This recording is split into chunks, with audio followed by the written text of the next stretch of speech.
პირველ რიგში ეუთოს საპარლამენტო ასამბლეა, როდესაც ხსენდება, მე მახსენდება 2015 წელს თბილისში ჩატარებული სესია საპარლამენტო ასამბლეის, როდესაც საქართველო მაშინ და ეს ორგანიზაცია უახლოესი თანამშრომლები იყვნენ და ჰქონდა შესანიშნავი ურთიერთობა. Კონდა მსჯელობა ზოგადად ეუთოსთან მისიის სრულფასოვნად აღდგენის თაობაზე, მოიხსენებთ 2008 წლის შემდეგ რუსეთის მიერ ჩადენილი ამბების გამო, ხო, მისია შეწყდა ბევრი რაღაცების გამო. და მსჯელობდით იმაზე, რომ როგორი გზა გამონახულიყო იმისთვის, რომ რუსეთი არ გამხდარიყო დაბკოლება ეუთოს სისტემაში საქართველოს მეტი ინტეგრაციისთვის ერთი და მეორე ეუთოს მექანიზმების, არა მხოლოდ საარჩევნო დაკვირვების, არამედ მშვიდობის დაცვის და სხვა მექანიზმები, უსაფრთხოების დაცვის უკეთ ყოფილიყო საქართველოს მხრიდან გამოყენებული. ახლა ჩვენ დღეს ვართ იმ ვითარებაში, როდესაც პრაქტიკულად ამ ორგანიზაციის და ბევრი სხვა საერთაშორისო ორგანიზაციის ძალიან მნიშვნელოვანი ინსტრუმენტები და დახმარების შესაძლებლობები ჩვენნაირი ქვეყნებისთვის, ვინც საჭიროებს დახმარებას, ეს დღევანდელი ხელისუფლების სამიოდე წარმომადგენლის თვალსაზრისია, რომ ესე იგი ჩვენ ვართ უფრო წინ, ვიდრე დანარჩენი მსოფლიო და ჩვენ ვართ დემოკრატიის შუქურა და ისინი სადღაც ჭაობში არიან აღმოჩენილი. ხო, ამიტომ ეს მორიგი ძალიან არასასიამოვნო განვითარება მოვლენების. მე არ გამოვრიცხავ რამე მსგავსის წამოწყებას უკვე სტრასბურგის ადამიანის უფლებების სასამართლოს მიმართაც, ეს უკვე ევროსაბჭოს ეგიდით, იმიტომ რომ ეს ორგანიზაციაც ნამდვილად ნერვებს უშლის. ფიქრობთ, რომ რუსეთის მსგავსად გადაწყვეტენ, რომ არ გაითვალისწინონ ევროპის უფლებათა სასამართლოს გადაწყვეტილებები. ძალიან ბევრისთვის ბოლო იმედი სამართლიანობის მიღწევის გზაზე? რა თქმა უნდა და მაშინ როდესაც უსამართლობის მიჩქმალვა მათი ამოცანა, მაშინ კი ამ გზასაც დაადგებიან ალბათ. მაგრამ იცით დარდო არ მოეწონოთ ახლა ეს თქვენი ნათქვამი. აბა უფიქრიათ? ახლა ამას.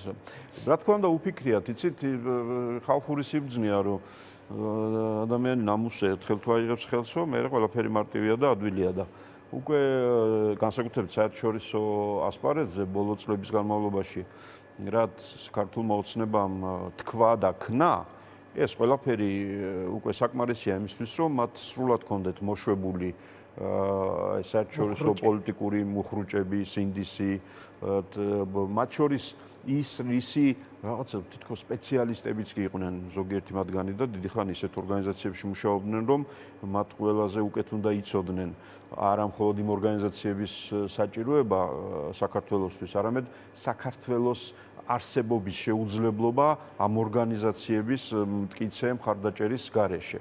ახლა დღეს იყო კიდე ერთი მაგალითი, ხო, პატივცემული პუტინი შეხვდა რაღაცა ახლად გამორჩეულ ლიდერს ცხინვალის და ხო კიდე რაღაცებზე მიდის საუბარი, მეკითხებოდნენ, რომ აი ეს ხიფათის შემცველი ხომ არ არისო. ჩვენ რუსეთისგან ხიფათიც მივიღეთ და ზარალიც და ამაზე მეტი რა უნდა ჩაედინა რუსეთს, ხო, რომ ტერიტორია გამოაცხადა არა საქართველოდ და ეს დამოუკიდებელია თუ შეიერთებს, ეს ორი ნაბიჯია დარჩენილი. ჩვენი პრობლემა ისაა, რომ ჩვენივე ხელისუფლების აი ასეთი პოლიტიკის გამო საერთაშორისო ასპარეზზე აქ იქმნება ხიფათი, რომ დემოკრატიულმა სამყარომ და საერთაშორისო საზოგადოებამ ჩათვალოს, რომ ამ ქვეყანას არ უნდა არ ჩვენი მხარდაჭერა, არ ჩვენი თანამშრომლობა და ჩვენ რატომ უნდა მოვიკლათ თავი მათი სუვერენიტეტის, ტერიტორიული მთლიანობის დასაცავად, არაღიარების პოლიტიკის გასაგრძელებლად. ნახეთ თავად რას ამბობენ, რომ ჩვენ არ გველაპარაკებიან, არ გვცნობენ, არ გვაღიარებენ, მაგალითად დღეს წამოეწია ეუთოზე ლაპარაკისას წამოეწიათ მათ კაია კალასის განცხადება, რომელიც ამბობს, რომ ხალხს გვინდა ველაპარაკოთ და არა მთავრობას და აი არ გვაღიარებენ, არ გველაპარაკებიან. კარგია ამ კითხვაზე ჩვენ დეტალურად უნდა გავცეთ პასუხი და იქნებ მივახციოთ იმ ადამიანების რაღაცა ყურამდეც, ვინც ფიქრობს, რომ ასეთ საკითხებში უჯერებს. იცით, ძალიან მარტივი ჭეშმარიტებაა და კაცობრიობამ უკვე 1000 წლეულებია ყველა კუთხეში, მარტო ევროპაში კი არა, ყველა კუთხეში გაისიგრძეგანა ერთი ასეთი ტერმინის მნიშვნელობა, ელჩი. გახურებული ომის დროს. მაკედონელი ინდოეთს უახლოვდებოდა და არ ვიცი კიდე რაღაცა შინგიზ ხანი ევროპას.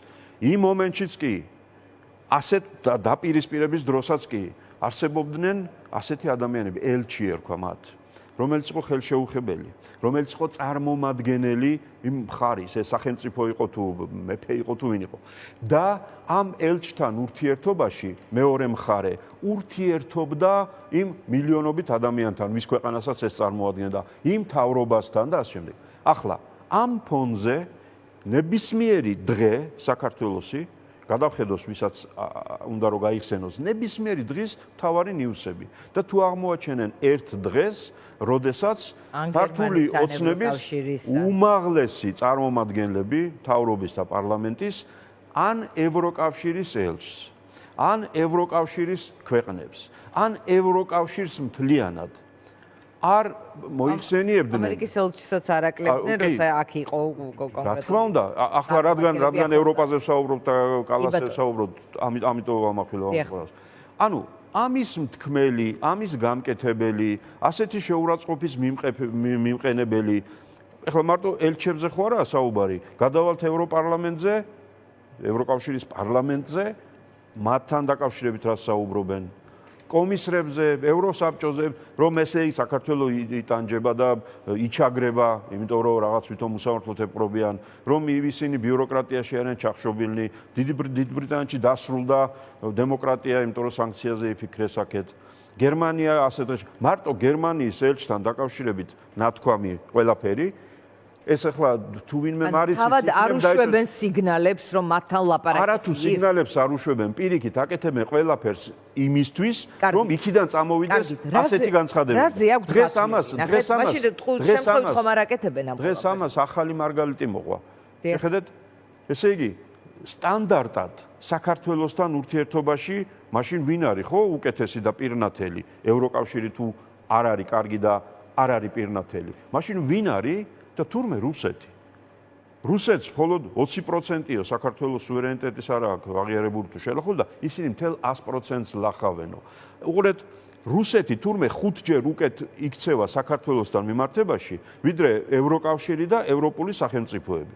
აი, ახლა ამ განცხადებების და მსგავსი ასეთივე შინაარსის და ამაზე უარესის იქ რომ ჩადის ამ განცხადებების შემდეგ, რა თქმა უნდა, ნებისმიერი კეთილის სურველი საკუთარი ქვეყნისთვის, საკუთარი სისტემისთვის ლაპარაკობს რაზე? საქართველოს სახელმწიფოს, საქართველოს ხალხთან ჩვენ გვექნება და გვაქვს ურთიერთობა, მაგრამ ამ უკაცრავი პასუხია და რასაც იმსახურებენ ამ რაღაცა გაუგონარი და გაუგებარი ღირებულებების თუ პრინციპების თუ ზნეობის თუ მორალის თუ განათლების თუ პოლიტიკის თუ არ ვიცი ამ ხალხთან დიახ ვერ ვახერხებთ ურთიერთობას. ეს ხალხია, რომელსაც თქვენ არ იცნობთ, ვერ ცნობთ, ანუ ისე იქცევიან, რომ ეს არაფერი არ არის დარჩენილი იმ გუნდისგან, რომელთან ერთადაც გიმუშავიათ რაღაც პერიოდი.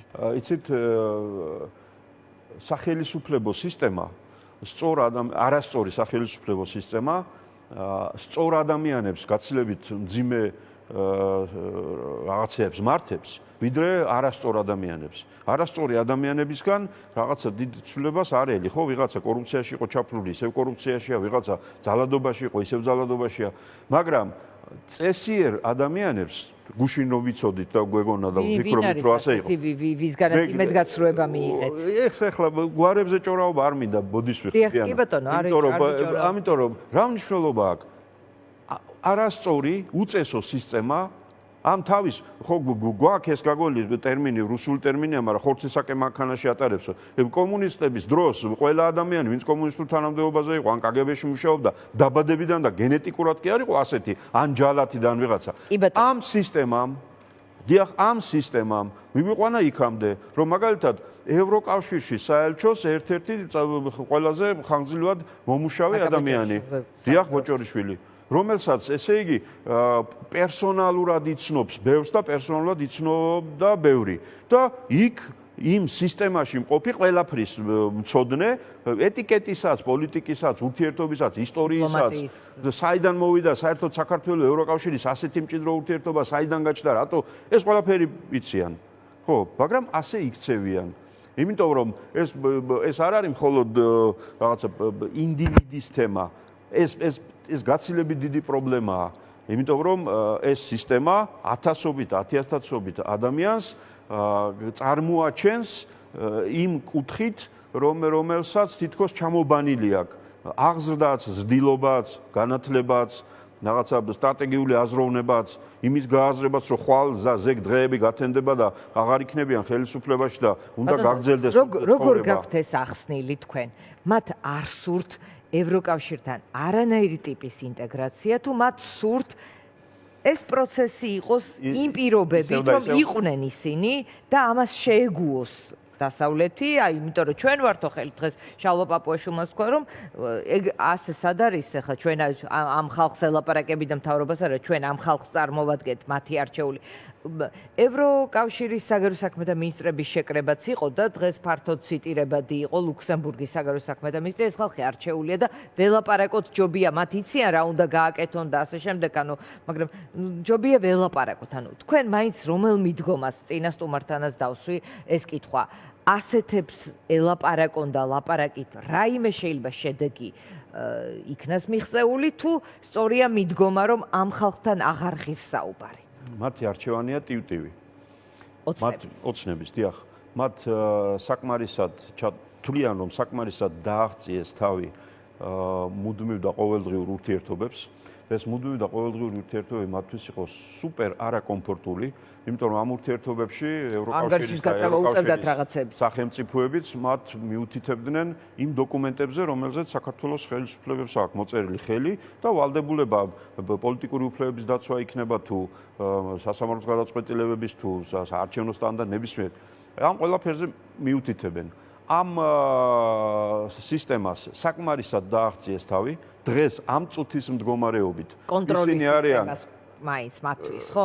იცით, კონტროლის, მონიტორინგის იმ ურთიერთობას, როდესაც ამა თუ იმ რეზოლუციაზე მათ პასუხი მოუწევდათ. ახლა ხო მარტივად ამბობენ, ეგ deep state-მა და ვიღაცებმა სახელმწიფო აგენტებმა აქედან და deep state-მა იქედან. და ამოცანაც ხელისუფლების შეცვლა. ხო, ეს არ გვაინტერესებს, ეს არ არის რელევანტური და ასე შემდეგ.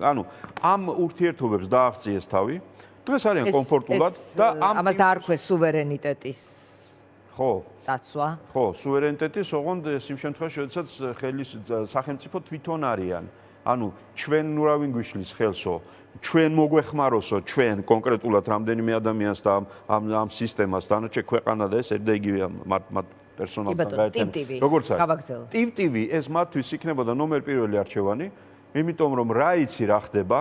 ეხლა მიუხედავად ამ დონეზე თავგზავნეულობისა, ზოგიერთს მაინც და პირველ რიგში ალბათ ბატონ საპატიო თავმჯდომარეს პარტიის შერჩენილი აქვს იმდენი უნარი, რომ გაიაზროს, რომ ხო არც თლად ასეა საქმე, რომ ამ სუვერენიტეტზე გაჭიმულები რომ საუბრობენ და ჩვენ თვითონ რა გვინდა ისინი ჩვენ სხვა რაღაც ალტერნატივარ გზებს გამოვნახავთ. ასე მყარი პოზიციონირება ვის იმედად და რის იმედად, როდესაც მსოფლიო ასეთ турბულენტურ გარემოშია, როდესაც სამხრეთით ომია, ჩრდილოეთით ომია ჩვენგან, სად კიდე რა უბედურება განვითარდება, ამ ქვეყნებს დიდებსაც და პატარებსაც თავისი ინტერესები აქვთ, ამ პრიზმით უყურებენ რეგიონსაც, იმასაც, ამასაც. თვითონ ჩვენს რეგიონში, კავკასიაში რამხელა რაღაცეები ხდება და ეს რაც ხდება საქართველოს იმ პოზიციაში ყოფს, რაც თვითონ აირჩია, რა მას უკადის.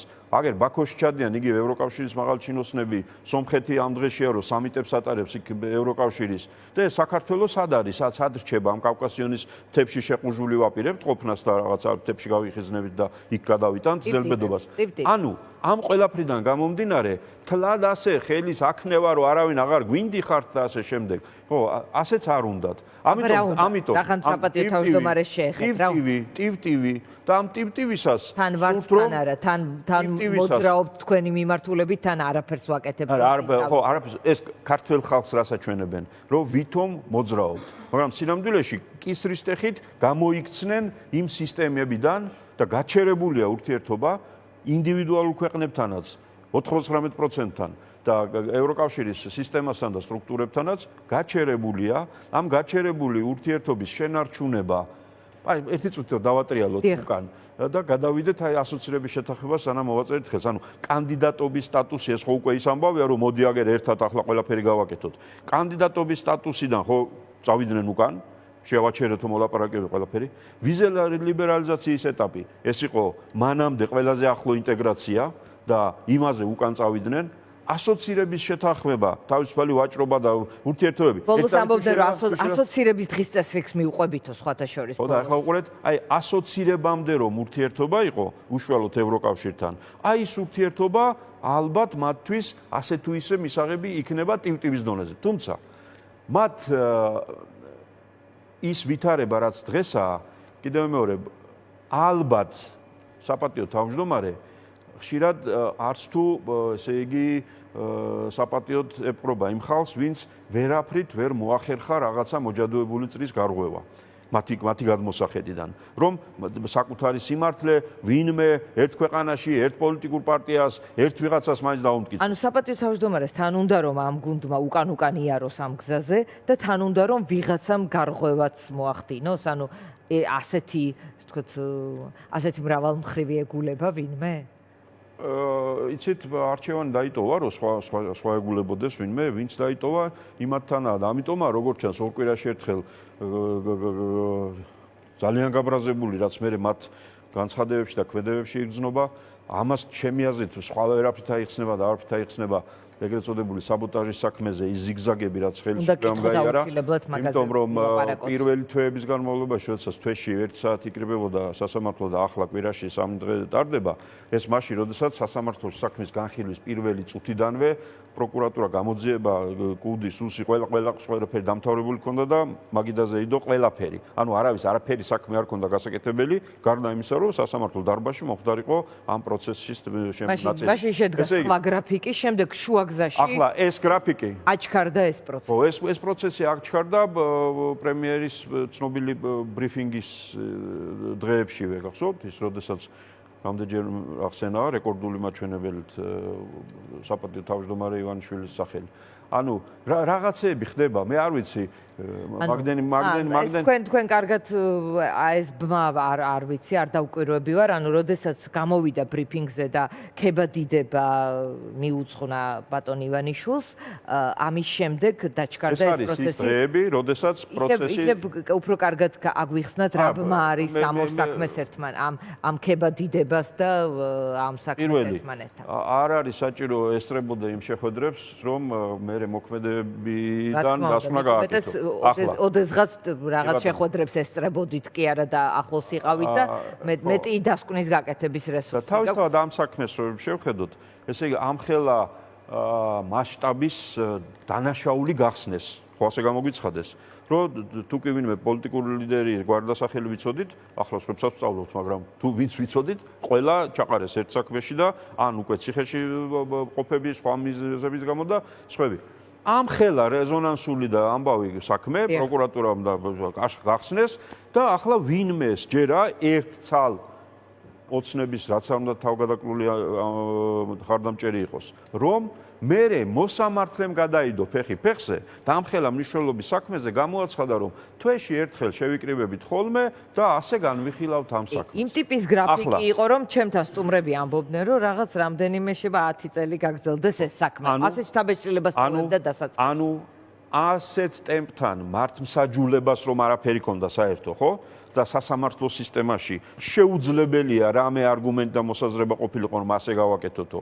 ეს ხომ ნათელია. ეს იყო გარედან ასეთი გრაფიკის მიცემა. რისთვის სჭირდებოდათ მათ გადაბრუნებულ ტვინში რა არ შეიძლება იხარშებოდეს.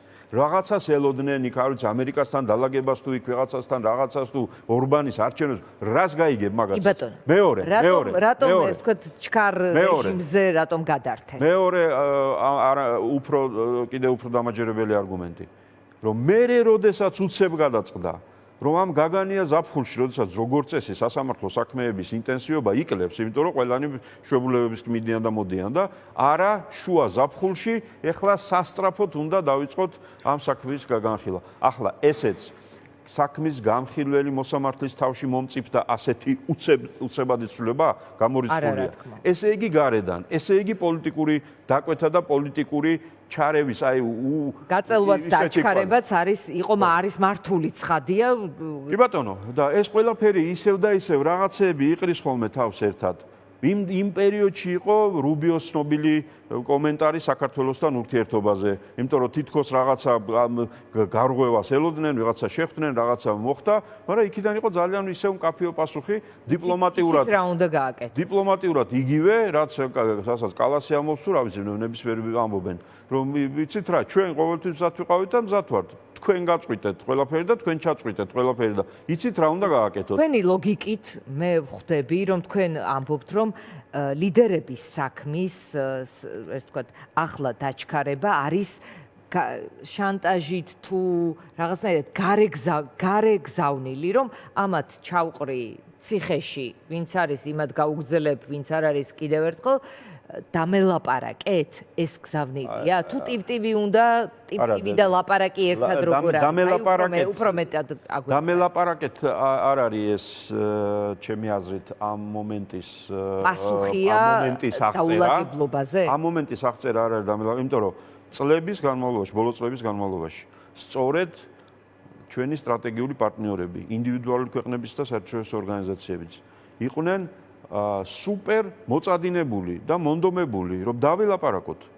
რა ხდება, სად არის პრობლემა, რაშია საქმე, დავილაპარაკოთ, გავიაროთ, განვიხილოთ და ასე. ანუ დალაპარაკებაზე უარი გარედან არასდროს არ ყოფილა, მაგრამ კიდევ მეორებ რაღაცა ზღვარი აქვს ყველაფერს და ყველაფერს და ამ ზღვართან არიან ძალიან ახლოს, ამ ზღვარით შეშფოთებულნი არიან, მაგრამ კონკრეტულად რისთვის სჭირდებათ ახლა საბოტაჟის საქმის და ამ ლიდერებთან დაკავშირებული ამბები საით მიყავთ ეს საქმე, ამაზე ძალიან რთულია რაღაცა დარწმუნებით რამის თქმა, იმდენად, აი ქალბატონო დიანა,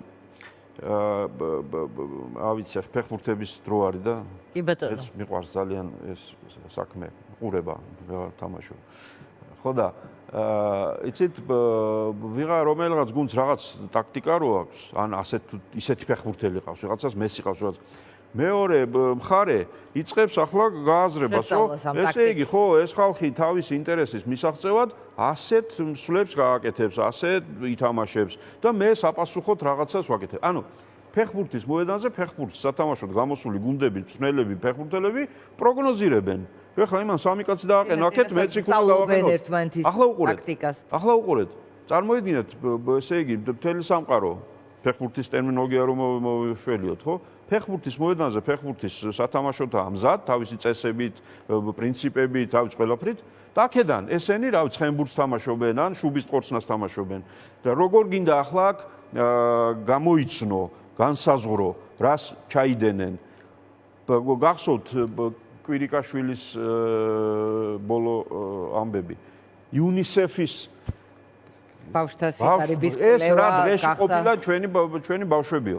აი ამ საბაბით უცებ ესე გადატრიალდა, ესე იგი მათი პოლიტიკა, საკადრო, რა ვიცი, ყველანაირი. ან წავედი მე აღარ მოვალ და გემშვიდობეთ პოლიტიკაში მე აღარ ვნახავთ, ასე იქნება ესე. უცებ მოვედი. იმიტომ რომ ისევ საჭირო გავხდი. და საჭირო რო გახდა, მას მერე აღმოჩნდა, რომ ყველაზე არასაჭირო ხალხი, ვინც ახლა ციხეებში გამოამწყდეს თავისივე კორუფციის ბრალდებით, მაშინ მოვინახეთ. ამის პროგნოზირება ძალიან რთულია. კი, მესმის რომ რთულია პროგნოზირება, მაგრამ თქვენ იცნობთ ამ პარტიის საპატიო, მართველი პარტიის საპატიო თავმჯდომარეს, ასეთი ტიპის საქმეები მის მიღმა არ არის, ამიტომ მას რა ამოსანა აქვს ახლა ამ 8 ლიდერზე დამიზნებული ახალი განაჩენებით. ამ ხალხს ეუბნება, აი ნახეთ, ბოლო პერიოდში ძალიან აქტიურია დისკუსია, ციხე თუ ემიგრაცია და ბევრი კომენტარი შემხვდა, რომ ვურჩევ პოლიტიკოსებს წავიდნენ საერთოდ, რატომ უნდა რაღაც ივანიშვილის სამართლებრივი იურისდიქციაში, რატომ უნდა მოიქციონ თავი და ჯობია ქვეყნის გარეთ იყვნენ ვიდრე საპატიმროში, რამდენიმე მიმართვაც ვნახე სოციალურ ქსელში, რომ ვურჩევ ჩვენ საყვარელ, ჩვენთვის საყვარელ, თქვათ, ლაშა ბუღაძე წერდა, მე მგონი, პოლიტიკოზე როგორც მივხვდი ზურაბ ჯაფარიძეს ეხებოდა. მოკეთ სხვადასხვა ტიპის გზავნილები, რომ იქნებ არ დააჭერინოთ ამ კაცს თავი და ციხეში არ იყოთ და გადით ქვეყნით და რაღაც ამ ტიპის დისკუსია შემოვიდა. მსჯელობა ყველაფერზე შეიძლება, მაგრამ მე მგონია რომ არის საკითხები რომელიც მხოლოდ პიროვნების და ინდივიდის გადასაწყვეტია ხოლმე. და ეს თემა სწორედ ასეთ საკითხების რიგშია. ამიტომ ყველა პოლიტიკური ლიდერი ჩემი ღრმა რწმენით, ღრმა განსჯით და იმის რწმენით თუ როგორ და რა ფორმით და რა სტატუსით და სხვანაირად გამოადგება საერთო საქმეს, ასეთ გადაწყვეტილებას მიიღებს. აქ რაიმე რჩევა, მოწოდება და ასე შემდეგ უადგილოა. მე ერთადერთი რჩევა და მოწოდება მაქვს ყველას მიმართ, მოქალაქეებიდან დაწყებული, ლიდერებით გათავებული, რომ ყველამ საუკეთესო გზა გამოვნახოთ ჩვენი სამშობლოს მსახურების, აი ამ კონსტიტუციით გათვალისწინებული ლამაზი და კარგი და მშვიდი და წყნარი და სამართლიანი სახელმწიფოს შექმნისთვის და ამას ვინ როდის რა ეტაპზე გადაწყვეტს ან სადმე წასვლას, ან პოლიტიკაში მოსვლას, ან პოლიტიკიდან გასვლას, ან რა ვიცი ნებისმიერ სხვა რამეს, ეს ადამიანი თვითონ აფასებს და ყველა თავის არჩევანს გავაკეთებთ ამ შემთხვევაში და მეც რაღაც არჩევანი გავაკეთებ ამ თვალსაზრისით. ამიტომ ეს ერთი თემაა. მეორეა რატომ უნდა ამ ადამიანების სასწრაფოდ პროცესის მომთავრება და მათი კიდევ ციხეში, ეს ვთქვათ, ციხის მიბრძანება ციხეში. იცით, გონია რომ მე თქვენ და ძალიან ბევრი ერთნაირად ვართ უკმაყოფილო ჩვენი ქვეყნის დღევანდელი მდგომარეობით. ნამდვილად. ვართ აღშფოთებული ხელისუფლების დამოკიდებულებით მოქალაქეებისადმი, ოპონენტებისადმი, ვართ საშინლად გულმოკლული იმის გამო, რომ რაღაცა წვით და დაგვით მიღწეული რაღაცეები მსოფლიო არენაზე სადღაც სხვაგან ყორცნიან ესენ და ასე შემდეგ. მაგრამ ეს არ ნიშნავს იმას, რომ თავად ივანიშვილი არის ძალიან ბედნიერი და კარგად მყოფი და ესე იგი სიხარულით ხელებს იფშვნეთს, რომ აი ხო მივაღწია იმას, რაც მინდოდა და კარგად მაქვს მე საქმე და ასე შემდეგ. იქ მისი ამალა დღევანდელი იმათ კი ვხედავ ამ იმას რაღაცა აღტკინებას, აი ეს რაღაცა სათამაშო რო ჩაუვარდება ბავშვს ხელში ხელისუფლების სახით და მე ამით ასე ერთობიან და არიან. არც ისინი არ ჩანადიდათ. მათ ეთყობათ ხოლმე სიმთვრალე ძალაუფლებით და როგორც ნებისმიერ სიმთვრალეს ახასიათებს, რაღაცა კაი ხასიათებს. მოკლედ, აქ თავარი ის არის, რომ დარწმუნებული ვარ, რომ შესაძლოა ივანიშვილი ყველაზე უკმაყოფილოა იმითი, სადაც მოვიდა. იმიტომ რომ ის შეუძლებელია ვერ ხედავდეს საით მიექანება. ქვეყანას საით მიაქანებს, აქ შესაძლოა კონდეს ისინი, რომ ესე იგი მე კი არა ისინი არიან დამნაშავეები, ხან ევროპელები, ხან ახლა რო აგენტები ვართ თურმე სულ ყველა და ამ შემდეგ. მაგრამ თვითონ რას აღწევს და რას მიაღწია და რა შეიძლება გამოუვიდეს აქედან, ხო, ამით შეუძლებელია იყოს კმაყოფილი. კიდევ მეორე, იმის გათვალისწინებით, რომ სოფლიო, გარშემო ვითარება ისეთია, რომ მას ბოლომდე ფსონის დადება სადმე და ვინმეზე, გინდა ჩინეთი იყოს და გინდა არაბეთი იყოს და გინდა ვინც გინდა იყოს, ესე მარტივი არ არის. ამიტომ მისი ჩემი ღრმა რწმენით სანუკვარი ოცნება, რომ გამხდარიყო რაღაცა ისეთი ქვეყნის ლიდერი, ერის მამა, რომლითაც თვითონაც იამაყებდა და სხვაებიც იტყოდნენ რა მაგარამებს მიაღწია აქ, ეს არ ხდება, ვერ ხდება. რის გამო მისივე წარმოუდგენელი კატასტროფული გადაწყვეტილებების, შეცდომების, ღირებულებათა სისტემის რა უფრო მნიშვნელოვანია და რა ნაკლებად მნიშვნელოვანია, როგორ იცვლიდა რაღაცებს და შემდეგ, მაგის ბრალია. ამიტომ ამ მდგომარეობაში მყოფი ადამიანისგან, ხო, ყველაფერი მოსალოდნელია, ამისთვის უნდა ვიყოთ მზად, ამიტომ განსხვავებული ტაქტიკით მოქმედება სხვადასხვა პარტიებისგან, ლიდერებისგან ეს ცუდი არ არის, სწორიც გია. უბრალოდ ყველა ამ მოქმედებაში რა გადაწყვეტილებაც არ უნდა მივიღო მე, თქვენ, სხვა, აი ამ დღეებში და ჩემი ღრმა რწმენით და ლელოს ღრმა რწმენით უნდა ემსახურებოდეს ერთ რამეს. მომავალი არჩევნების დღისთვის. როგორ ვიყოთ პიკში ყველაფრის. მობილიზების, სიმრავლის, ფორმაში, გარეთ. მის რა ქვია, იმედის გაჩენის საზოგადოებისთვის. იმ ნაწილისთვის, რომ ვინც ახლა ხელისუფლების მომხრეა, მათ როგორ მივაწვინოთ ხმა? იმიტომ ეს ძალიან მნიშვნელოვანია. თუ დრო გვაქვს, ამაზე 2 წუთი რომ დავხარჯოთ, რომ აი ჩემი აზრით სუპერ მნიშვნელოვანი არის ერთი რამის გათავისება. რა ამოცანა აქვს ქართულ ოცნებას დღეს, საარჩევნო თვალსაზრისით ხოლმე და რა ამოცანა აქვს ოპოზიციას. ქართული ოცნების ამოცანის მთავარი ქვაკუთხედია იმ საამორჩეველთა ბაზის შენარჩუნება, რომელიც მის იდეურ ერთგულად ჩამოყალიბდა და რომელიც არის საყრდენი ბაზა შემდგომი მოქმედების. რა არის შემდგომი მოქმედება? შემდგომი მოქმედება ეს არის ადმინისტრაციული და ფინანსური რესურსით ხმების მომატება საარჩევნო პროცესში, ერთი და მეორე, ოპოზიციის მხარეს, ოპოზიციური ამორჩეველის იმედგაცრუება, დაგსაქსვა, დემობილიზაცია, რაღაც არჩევნებზე არ წასვლა, ასე შენ. ამ ვითარებაში ოცნება თulis რომ გარანტირებულია გამარჯვება. ანუ რა არის? მისი პროპაგანდისტული პოლიტიკა, მისი ლაპარაკი, მისი ურთიერთობები მიმართულია პირველ რიგში და ძირითადად მხოლოდ საკუთარი საბაზო ამორჩევლის შენარჩუნებაზე. ანუ იმ ამორჩეველს, რაც გაუხარდება, იმას ლაპარაკობენ. მეტი ამოცანა მათ არ აქვს. ეხლა ოპოზიციაში შევხედოთ. ოპოზიციური სპექტრი ფართოა და თითოეულ ოპოზიციურ სუბიექტ პარტიას რა მდგომარეობა აქვს?